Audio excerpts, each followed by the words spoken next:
मुर्मू जी ने जो अपना एड्रेस किया है उसके ऊपर मैं कुछ विचार मेरे व्यक्त करना चाहती हूँ। हमें अभिमान है कि एक महिला इस देश की राष्ट्रपति है। इससे पहले भी यूपीए गवर्नमेंट ने प्रतिभाताई पाटिल को राष्ट्रपति बनाया था। प्रथम स्पीकर भी हमारी मीरा कुमार हुआ करती थी, उसके बाद में सुमित्रा महाजन जी को भी किया था। तो महिलाओं के ऊंचे ऊंचे ओहदों पर ले जाना ये हमारी संस्कृति है, हमारा संस्कार है सर। लेकिन मैं यहाँ पे थोड़ा सा खंत व्यक्त ये करना चाहती हूँ कि जिस देश में महिलाओं को हमेशा बोलते हैं कि यत्र नारस्तु पूज्यन्ते रमन्ते तत्र देवताः, लेकिन उसी देश में जब आप नारा देते हैं भारतीय जनता पार्टी के लोग बेटी बचाओ बेटी बढ़ाओ, उस बेटी को बीजेपी से कौन बचाएगा, ये मेरा सवाल है। क्योंकि हाथरस की घटना जिसमें हमारी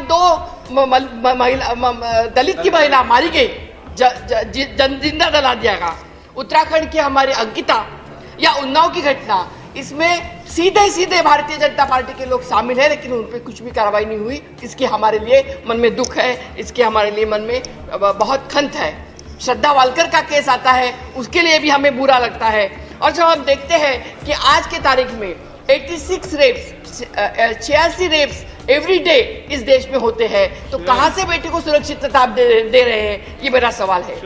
उज्ज्वला योजना, हमारी एक बहन ने बोला उज्ज्वला योजना, लेकिन सर उज्ज्वला योजना का जो कैग का रिपोर्ट है 82% महिलाएं उज्ज्वला योजना का सिर्फ एक बार यूज किया, उसके बाद में सिलेंडर बाजू में रख दिया है, यूज ही नहीं किया क्योंकि उनको परवड़ता ही नहीं है। फिर वो चूल्हे पे चली गई है। तो ये वस्तुस्थिति है, इस वस्तुस्थिति को बाजू करके हम आगे नहीं जा सकते, ये मुझे यहाँ बताना चाहती हूँ। यहाँ पे हमारी हिमाचल की बहन है, उन्होंने आरक्षण के लिए बोला, मुझे बहुत अच्छा लगा कि जो हमारा एजेंडा था पहले से, राजीव गांधी जी ने पहली बार हमारा 33% आरक्षण पंचायत राज में 77 एंड 78 अमेंडमेंट करके हमें आरक्षण दिया। और सर मैं आपको बताने के लिए मैं खुशी से कहूंगी कि पहली बार मैं जिला परिषद से आई, जिला परिषद से यहाँ तक का फासला मैंने पार किया। अगर तब राजीव जी ने वो नहीं दिया होता तो हम महिलाएं यहाँ तक नहीं आते हैं, ये मुझे यहाँ पे कबूल करना पड़ेगा। और आज इसकी स्थिति क्या है, जो महिला आरक्षण बिल जो हमारी बहन ने बोला कि किसने विरोध किया, विरोध भारतीय जनता पार्टी की एक महिला एमपी ने किया था। 96 में मैं उस सदन में थी और तब वो फाड़ने का काम एक महिला एमपी ने किया था। और फिर हमारी गीता मुखर्जी की सिलेक्ट कमेटी बनाई थी और गीता मुखर्जी की सिलेक्ट कमेटी के अनुसार हमने वो करना था बिल। उसके बाद में फिर सरकारें आती रही जाती रही। फिर भी सोनिया जी की पहल से एक ऐसा हमारा प्रयास हुआ कि राज्यसभा में, विधानसभा में, विधान परिषद में और लोकसभा में महिलाओं को आरक्षण दिया जाए। और इसके तहत हमने ये बिल राज्यसभा में पारित भी किया था। लेकिन दुर्भाग्य से अगली सरकार जो आई, उन्होंने हमें वायदा किया था, 9 साल हो गए सर, 9 साल में उन्होंने हमें वायदा ये किया था कि हमारी गवर्नमेंट आएगी तो हम महिला आरक्षण बिल लाएंगे। 9 साल में किसने रोका है आपको? पूरा बहुमत आपके पास है, कोई भी विरोध नहीं कर सकता। अगर विरोध करेंगे तो उसको बुलडोज करने की ताकत आपके हथियार है, तो दे दीजिएगा महिलाओं को आरक्षण, दे दीजिए हमें हमारा हक। उसमें क्यों कतराते हो आप? हम आपके साथ रहेंगे उस बारे में। मैं ये यहाँ पे आपके सामने करना चाहती हूँ। सिर्फ ये 2 मुद्दे ही बोलूंगी। मैं किसान के लिए बोलना चाहती हूँ क्योंकि आप जैसे मैं भी किसान परिवार से आती हूँ। मोदी जी ने प्रॉमिस किया था सर कि दुगनी आयु करेंगे हम, 22 में दुगनी आयु। हम 14 गया, 19 गया, हमें लगा 22 आ गया, अभी हमारी दुगनी आयु होगी। दुगनी आयु तो हुई नहीं, उल्टी हमारी आयु कम होते जा रही है। और दूसरी बात सर, आज किसान की ये हाल है कि जो प्रधानमंत्री फसल बीमा योजना है, उसमें हमारा किसान पिसा जा रहा है, बीमा कंपनियों को फायदा हो रहा है और किसी को फायदा हो नहीं रहा है।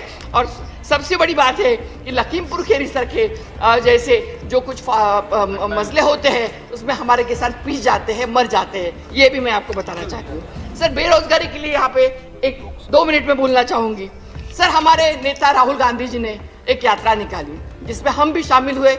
लास्ट में मेरे ही स्टेट में जहाँ पे मैं प्रभारी हूँ, जम्मू कश्मीर, वहाँ पे वो आए थे। और मुझे भी आश्चर्य लगा कि जब जम्मू कश्मीर जैसे जगह पे जहाँ पे 5-5 फुट बर्फ थी, वहां पे लोग आएंगे कि नहीं ये हमें डर लग रहा था। वहां पे 20-20 हजार लोग आ गए। तो मैंने सोचा हमने तो कुछ किया नहीं है, इतने लोग कहां से आ गए? तो मोदी जी ने किया होगा जी। तो मोदी जी का ही काम है ये। इसका कारण ये है कि जिस तरह से एक आदमी फिसल गया है, एक आदमी पिसा गया है, त्रस्त है, जम्मू कश्मीर का हर कोई व्यक्ति आक्रोशित है, त्रस्त है। उनका 370 निकाल दिया, उनका स्टेटहुड का दर्जा निकाल दिया, उनको यूटी में डाल दिया। वो त्रस्त थे। बेरोजगारी चरम सीमा पे है जम्मू कश्मीर में।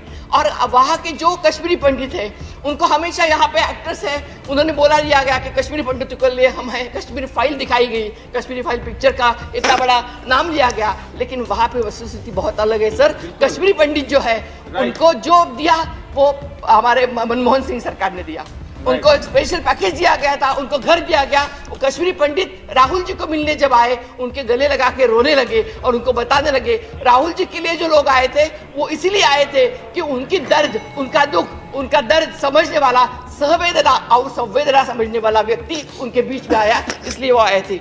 इसलिए सर मैं बहुत आपके आभारी हूँ, आपने मुझे टाइम दिया तो मैं आपसे आभार करूंगी। धन्यवाद। श्री भूपेंद्र यादव।